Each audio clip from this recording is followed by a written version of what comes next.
One uncle lies inebriated at the doorway. Raymond!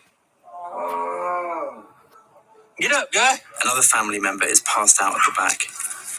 Wake up!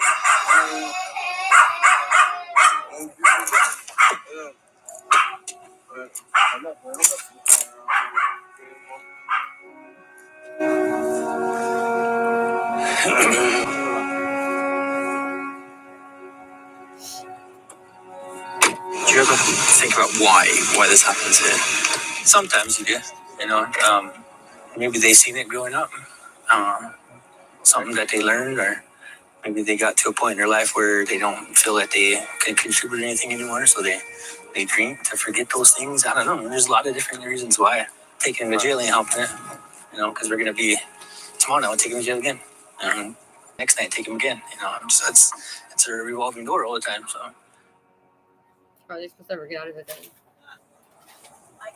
Tiny and Eileen often accompany police on domestic violence and suicide call-outs.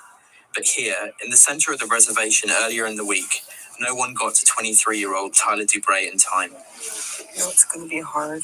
Yeah. But this is what we want to do for him, Yeah. It's my best friend. Take him to jail again. Next night, take him again. It's a revolving door all the time, so. Tiny and Eileen often accompany police on domestic violence and suicide call-outs. But here, in the center of the reservation earlier in the week, no one got to 23-year-old Tyler Dubray in time. It's going to be hard. Yeah. But this is what we want to do for him, Yeah. It's my best friend. I know.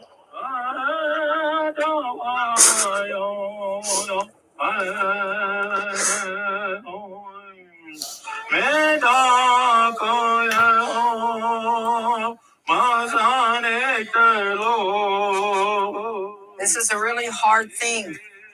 When our life is cut short, we don't have the answers. We don't know why. And in this particular case, we didn't see this one coming. Tyler was full of life. And when I first met him, I walked by him and I went back to him and I said, "My God, you're gorgeous." And he says, "I know." Duh. When a young child says, "I'm going to take my pain and leave," the pain stays here. It stays here with us.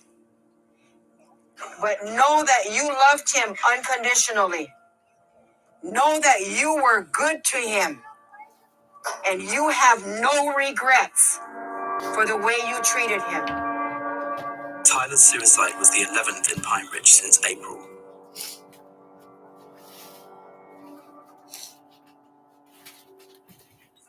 Set up, I'll run back and grab him. Before I left Pine Ridge, I came back to Camp Justice on the morning the Nebraska Supreme Court heard arguments on the White Clay case. The men and women here trespass onto private land just outside the township to send a message of resistance.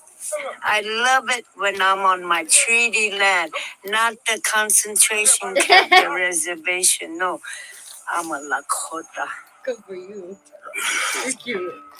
You're like the cutest. I remember our grandpa's always telling us, don't be afraid, And it seems like that fear is what kept us back and really held us down for generations.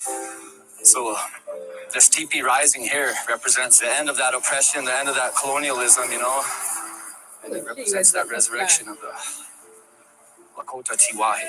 That alcohol and white clay represents the destruction of that. Sober Indian is a dangerous Indian! Once we're sober and we regain our spirits, That's awesome. and our minds begin to heal, we can use the American system against the Americans who try to oppress us even further. It just takes time and patience on our side.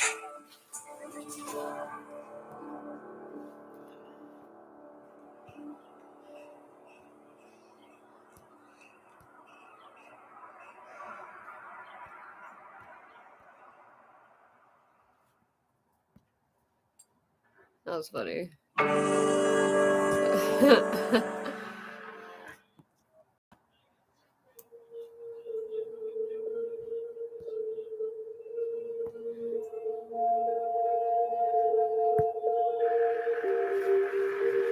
national parks are visited by hundreds of millions of people every year.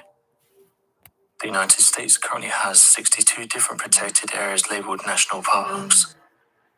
The first and maybe most recognizable is Yosemite National Park, along with the Great Smoky Mountains, Yellowstone, Zion, and the Rocky Mountains. The National Park Service announced that in 2020, they received over 230 million visits, although they did say this is down more than 90 million visits from 2019, saying that this is most likely due to everything that happened throughout 2020. This park's filled with unbelievable landmarks and countless miles of trails draw beginners and experienced outdoors people alike. One thing these parks have become known for in recent years, though, is very strange disappearances, many of which seem to happen under mysterious circumstances, with the individual never to be seen or heard from again. Many of these disappearances happen in the United States, but what's so strange about them is their nature and consistency. In nearly all of these accounts, people will disappear from thin air within minutes. Many examples detail how the individual will be in sight the moments later they vanish, with the group then starting to shout the person's name only to hear nothing back. One question that many professionals and amateur researchers have said is, why do so many of these cases follow this theme? How could someone disappear within minutes of being separated from the group? And how could they travel such vast distances to the point where the group wouldn't hear them shouting? In some cases, these individuals have been discovered, but when this has happened, it's only created more questions than answers, with some of the individuals saying they don't remember what happened, and that they have no idea how they was able to travel such vast distances in a matter of hours. Many of these types of accounts have been documented, which have caused researchers to put forward a variety of different theories to help explain why this happens. One national park ranger recently took to social media to reveal what they know, saying that they worked for the National Park Service for over 10 years, and within that span they got a slightly better understanding of the strange goings-on in national parks. They said the following: "I worked for the National Park Service for over 10 years, and I'd like to think that spending so much time outdoors gives my comments more weight. The majority of disappearances can actually be quite easily explained. Someone's taken them. Many people that go missing are beginners and do not have enough experience to be hiking on some of the more advanced trails. It's not uncommon to become dehydrated very quickly. It's one of the reasons why people who are not found by night time are more likely to never be found. Most national parks across the US hit high temperatures, and if you've been out in these for over 8 hours, you are more likely to get yourself in danger, especially if you're someone who doesn't have the correct supplies and knowledge about the area. With that being said, there's definitely circumstances that can't be explained using usual patterns, and there's some that do remain a mystery. We've had cases where people will be a minute or so from their campsite, and they will vanish into thin air, with friends and family members not being able to locate them even though they'd been seen minutes prior. Holy shit. These are the ones that people find the most interesting, mainly because we have nothing to go by. I've definitely heard stories of strange things being witnessed around national parks, with one incident being that of a group of men who claimed they saw a large humanoid, and this was close to their camp they were staying in. Park officials went out to investigate, but couldn't find any proof of there being such an entity.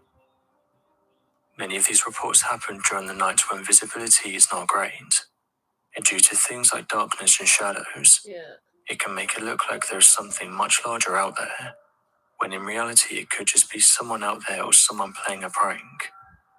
Animals. I've heard hikers tell others to be careful of people who don't look like they're hiking, and that they may be out there to be on the lookout for people. In recent years, various young adults have gone missing from national parks, and this is why people have been told to be careful of people who don't look like they're hiking. Except for that, there's a lot of theories but not much evidence to back them up. There's some that believe that humanoids live in this region, and that they are responsible for some of the disappearances. There's some who claim that national parks are haunted, But as of right now, we've found no evidence of a large humanoid or a ghostly apparition being responsible for these disappearances. The only conclusive answer we can come to is that people are disappearing under mysterious circumstances.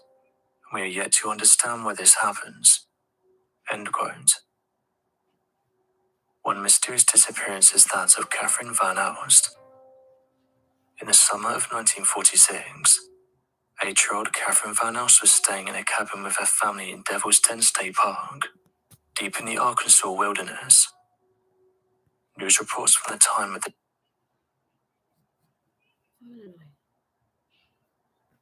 Nope. Nope.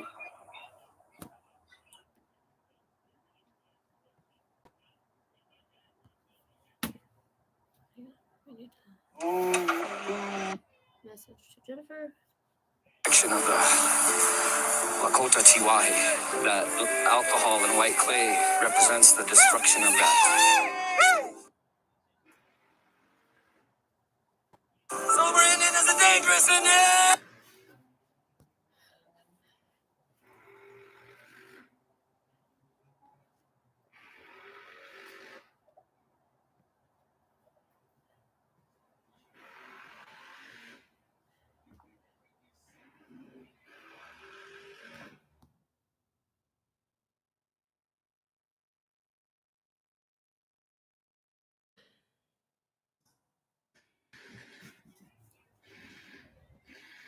Welcome back to Energy and Cleaning. Today I'm going to show you 6 fun ways to use dishwasher tabs outside of your dishwasher right here. Now you'll notice it's contained, these particular ones are finished right here. It has this plastic sort of coat. Shit. Yeah, okay, yeah, go ahead. Put me in your toilet, you fucking cunt. A 39-year-old single mom. Her family describes her as healthy, happy, and having more energy than most. She had no known health problems, unless you count trigeminal neuralgia. She took Botox for that. She also took birth control. She worked as a surgical tech for local plastic surgeons. She gets the Moderna COVID vaccine. Her first shot goes without incident, other than a sore arm. Second dose, not so much. She gets her second shot on February 1st, which is a Monday. Later that evening, she has a sore arm, nausea, and fever. That's not unheard of after someone gets the vaccine. Some people get a sore arm, fatigue, body aches, slight fever, and chills, especially after the second shot, and especially in younger people. Now, when this happens, people can take Tylenol or ibuprofen. No big deal, right? Unless they take too much. Huh? She did take Tylenol, aka acetaminophen, Yeah. but we don't know how much. She felt a little better the next day, but by Wednesday, she's not able to pee despite drinking lots of fluids. Oh, no. She says it's the worst she ever felt. Thursday morning, 6 a.m., she tells her parents she needs to go to the hospital. In the ER, she immediately starts throwing up. Blood tests come back, and doctors say she was very, very sick and her liver was not functioning. Yeah. Blood tests show that her liver is not working. Yeah. This entails severe elevations of her AST and ALT enzymes. This also means an elevated INR. So what is going on here? She had high blood This is pressure, she acute took Tylenol. liver failure, aka fulminant hepatic failure or fulminant hepatitis. The doctors give her IV fluids. They also give her a drug to counteract the effects of Tylenol on the liver. It's called NAC or N-acetylcysteine. But the damage was already done. Around this time, she becomes incoherent. And this is because acute liver failure causes the brain to swell, called cerebral edema. If it's severe enough, it can result in coma. At this point, her only chance of survival is with a liver transplant. So she was flown to a transplant hospital, but when the liver completely fails, it causes other organs to follow suit, especially the kidneys and brain, and soon after, the heart and the lungs. She's put on full life support, including a breathing tube. Even if there was a match for a new liver, she's too unstable to undergo the operation. She dies about 30 hours after she first arrived at the ER. She leaves behind a young daughter who wants people to hear her story. And if you want to contribute to her GoFundMe page, I'm putting a link below this video. A lot of people will conclude that the vaccine caused her death, but timing by itself does not prove causation. Tylenol. And a lot of people want to know, did the vaccine cause her death? And if not, then what caused it? A Utah medical examiner completed a full autopsy, but the results remain private. The medical examiner said the autopsy did not show a link between vaccine and death, which is hardly surprising. If a vaccine caused someone to die shortly after receiving it, how would it do so? The only medical explanation would be an immunological reaction, meaning an allergic reaction. So far, in the US, there have been over 200 million doses of the vaccine given. No one has died from a severe allergic reaction as a result of the COVID vaccine. And in her case, it's obvious that she did not have an allergic reaction. Yeah. For example, there was not swelling in the face or the tongue or tightening of the throat. Deaths after COVID-19 vaccinations are reported to the Vaccine Adverse Event Reporting System. Between December 14th and middle of March, there have been over 109 million vaccine doses in that time frame in the United States. Now, of those, there have been less than 2,000 reports of death on the VAERS system, which is 0.0018%. A reported death in the VAERS system doesn't mean the vaccine caused it. If someone dies of a car accident on the way home after they get the vaccine, what was the cause of death? So the big question in Cassidy's case is, what caused her acute liver failure? In the US, acetaminophen accounts for 40% of cases. In 18% of cases, there is no identifiable cause. 13% are due to idiosyncratic drug reactions, meaning medications other than Tylenol. The general recommended dose for acetaminophen in healthy people is no more than 4 grams per day. Sometimes people end up taking more than they should. Sometimes it's intentional overdose, sometimes it's accidental overdose. Regardless, this accounts for almost half of the cases of acetaminophen-induced acute liver failure. Acetaminophen toxicity, it presents in 3 phases. The first phase involves nausea and vomiting in the first 24 hours. In the second phase, during hours 24 to 72, there's a dramatic rise in liver enzymes seen on the blood work. Elevated AST and ALT, and high AST to ALT ratio. During this phase, acetaminophen causes kidney damage as well. The third phase, hours 72 through 96, consists of encephalopathy. Here, the brain is not working right because it's swollen. There's confusion or lethargy. This often progresses to coma. There's usually jaundice at this point as well. The treatment for acetaminophen toxicity is a drug called N-acetylcysteine. NAC can be life-saving. The sooner it's given, the better the outcome. If it's given within 10 hours of ingestion, there's a 95% chance of survival. Acetaminophen levels can be checked in the blood work. Increased levels help make the diagnosis, but even if they're normal, it doesn't rule out the possibility of toxicity. Why? Because it's possible that the liver already metabolized the acetaminophen. In fact, it's not the actual acetaminophen that destroys the liver. Instead, it's one of its breakdown products. It's a metabolite called NAPQI, which turns the liver into mush. Here's a picture of what I'm talking about. This is liver necrosis.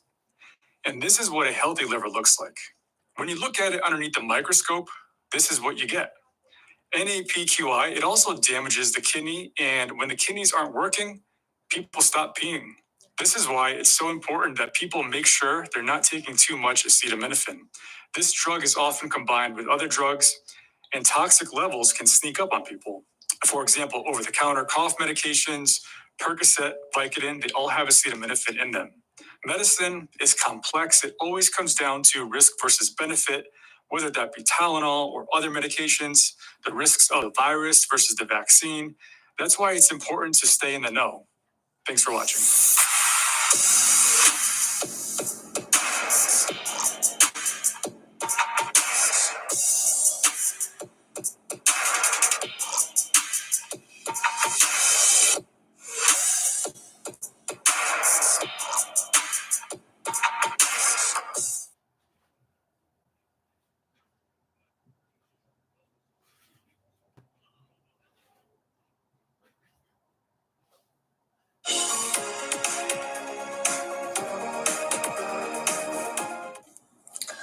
Talking about common good, Wuhan virus vaccines are supposed to be a global public good. But what happens when a vaccine manufacturer starts bullying? Governments are silenced, supplies are halted, and profits take precedence over saving lives. I'm not describing a hypothetical situation here. I am describing what Pfizer is doing. The American pharma giant, it is doing all of this. It is bullying countries to submit to its demands. We first reported about this back in February this year. While countries like India are sending free vaccines to poorer nations, there are companies like Pfizer which are bullying governments. Pfizer asked to be compensated for the cost of any future lawsuits. Pfizer wanted Argentina to put, and listen to this, put its bank reserves, its military bases, and its embassy buildings at stake as collateral. These are Pfizer's demands. Look.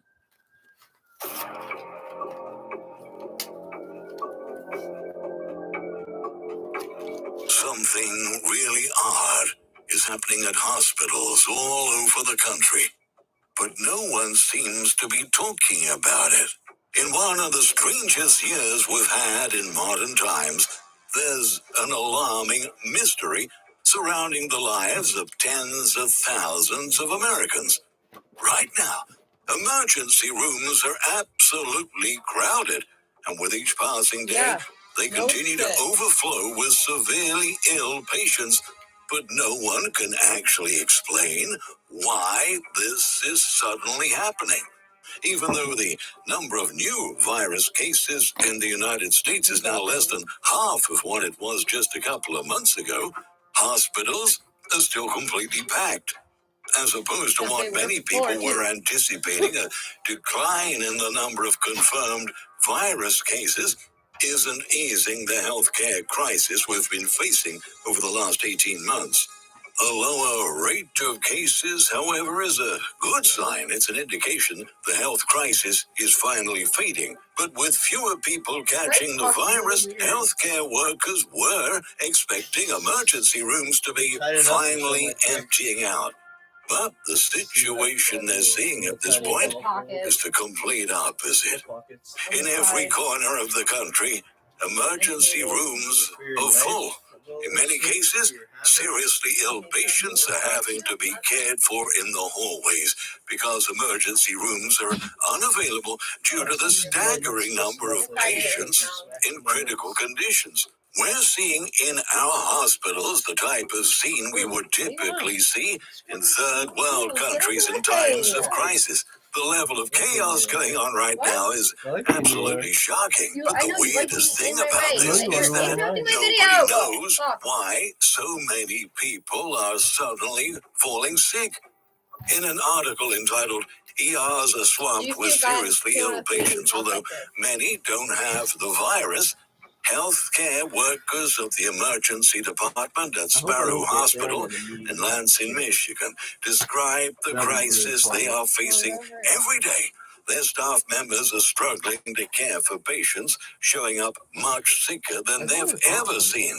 The ER's nursing director, Tiffany Dusan, is experiencing severe anxiety for having to watch patients lying on a long line of stretchers pushed up against the walls of the hospital hallways. It's hard to watch, she says, but the situation is so dire. There's nothing she can do to help. All of the ER's 72 rooms are already filled. I always feel very, very bad when I walk down the hallway and see that people are in pain or needing to sleep or needing quiet, but they have to be in the hallway with, as you can see, 10 or 15 people walking by every minute, Dusan described. Okay, I know what the problem is. Why That's what hospitals were like before COVID. Almost every time I'm in the hospital, I end up in the fucking hallway. It's always right next to the emergency door.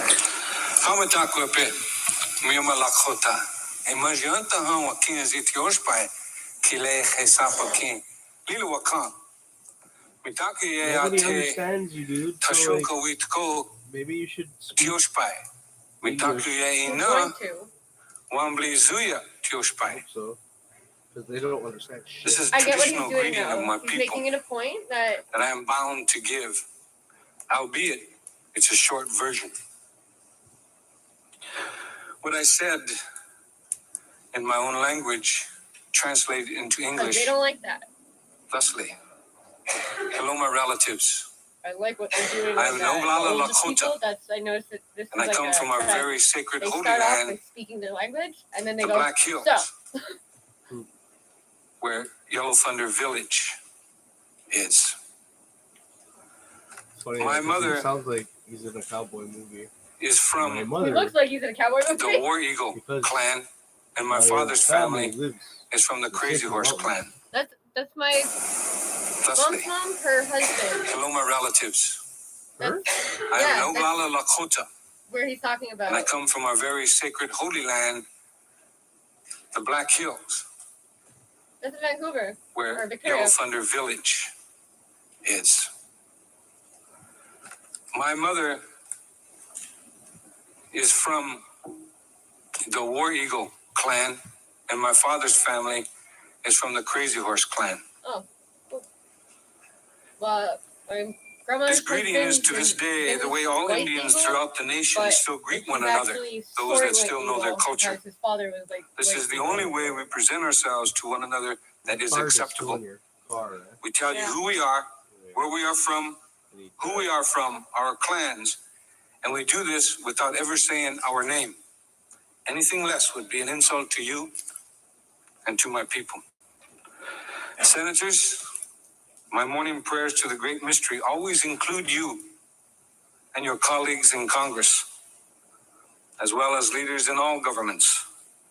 It is an honor to come before you as a spokesman for my people, the American Indians of the United States of America. In these United States of America, this great country of ours, we American Indians, we can be anything we want to be, except American Indians. It's true, right? You can be And that is whatever you created want, by the except laws Native. of this nation and condoned by its subsidiaries, the so-called tribal government, and designed for the Indian to fail, to be expendable, to be eliminated. I take you back in your history. Like, why are you After the sitting like American that? Indian Like, that's hostiles so had been subdued unbelievable. Do you see and that? forcibly Yeah, got it. subsidiaries, What? the so-called tribal Why government, is anybody being like, hey, can and we stop designed a sec? for the Can Indian you to not? fail, Like, can you just to be fucking go? expendable, You need to leave. Like, to be you don't care? eliminated. Then go. I take you back in your history. 16-year-old girl on her period, After the like, American Indian hostiles had been same face subdued that they make. and forcibly confined to Indian reservations, 12-year-old it took approximately 30 years, one generation, for us to adjust and become Oh, economically viable. Contrary to what the anthropologists say and what we even ourselves are taught as Indian people. However, allotments were made smaller, our remaining lands were open to homesteading, and we were forced into reducing our livestock. Nevertheless, we made the adjustment again in less than half the aforementioned time, Wow. 15 years, and become economically self-sufficient again. But once again, the American Indian was forced into reducing our livestock. The boss farmer concept was instituted. We were told what, when, where, how much, and how little and he was like, we could grow. What are you talking This applied to agriculture and our livestock. Again, we recovered in a time span of approximately 15 years. We were so successful in our third recovery that the American Indians enjoyed the finest of economic times, while the rest of the industrialized world was wallowing in the Great Depression. It was then that President Roosevelt introduced the Howard Wheeler Act, better known as the Indian Reorganization Act, the IRA, which institutionalized the so-called tribal governments, which are not one of our institutions, and it is still foreign to us this very day. We have yet to recover.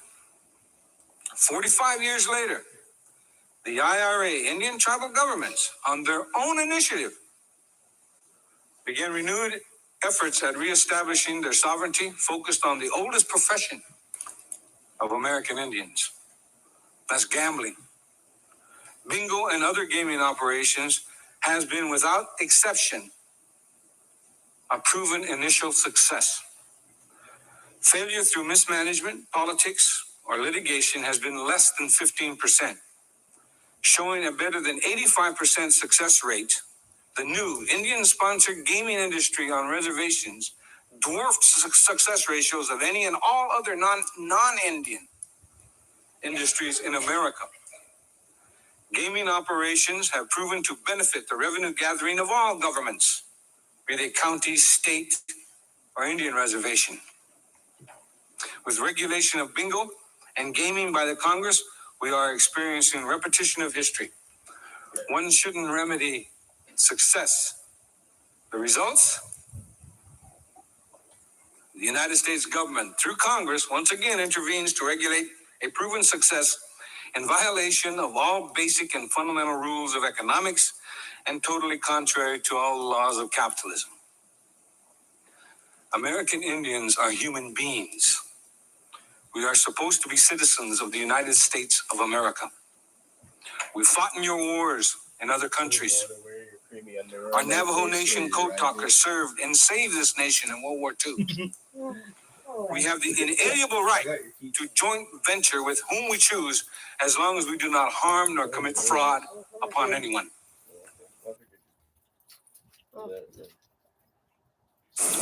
There is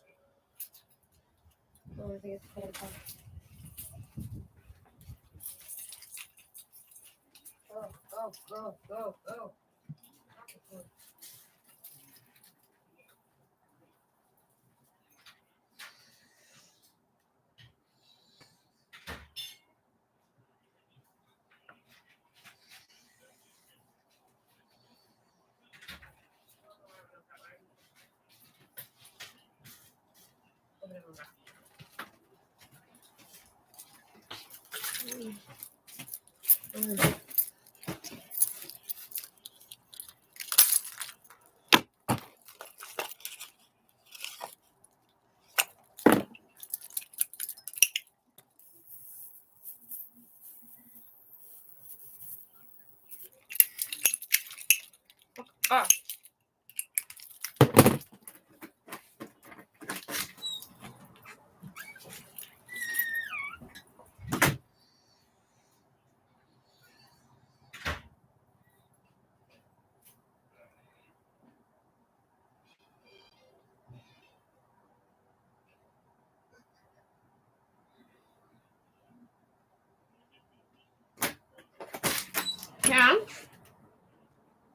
Cameron? Oh.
Oxygen in my lungs.